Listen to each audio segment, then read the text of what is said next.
ইনি ওই নারী ছিলেন যার বিয়ের মোহরানা হবে আমাদের জান্নাতে যাওয়া। আল্লাহ রাব্বুল আলামিন যখন রূহ জগৎ ওনাকে জিজ্ঞেস করেছেন, ফাতেমা তোমার বিয়ের মোহরানা কি দেব, তখন উনি বাকি রেখে দিয়েছিলেন, বলে আমি সময় হলে বলবো। তো কিয়ামতের দিন যখন লাইনে লাইনে আমরা দাঁড়িয়ে যাব, তখন হযরতে সাইয়্যিদা ফাতেমাতুজ জাহরা রাদিয়াল্লাহু তাআলা আনহা পুলসিরাত পার হওয়ার জন্য রওনা করবেন।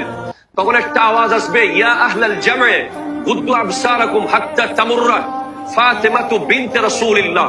হে হাসরবাসী, সবার মাথা নিচু করো, চোখ নিচু করো, যতক্ষণ নবীর বেটি ফাতেমা পুলসিরাত পার হবে না। তিনি এত পর্দানশীল ছিলেন যে ওনার পর্দার কারণে হাসরের মাঠে আমাদের সবাইকে জমিনের দিকে তাকিয়ে থাকতে হবে। উনি হেঁটে যাবেন, যাওয়ার পর উনি যখন পুলসিরাতে পা রাখবেন, তখন উনি পিছনে দেখবেন যে ওনার আব্বার উম্মতরা নফসি নফসি করছে।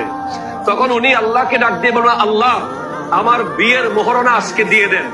আল্লাহ বলবেন যে জান্নাতীরা জান্নাতে যাচ্ছে, জাহান্নামীরা জাহান্নামে যাচ্ছে, এখানে বিয়ের মোহরানা আবার কি?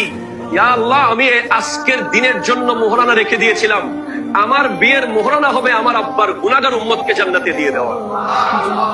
সেই ফাতেমাতুজ জাহরা রাদিয়াল্লাহু তাআলা আনহা গোটা নারী সমাজের আইডল।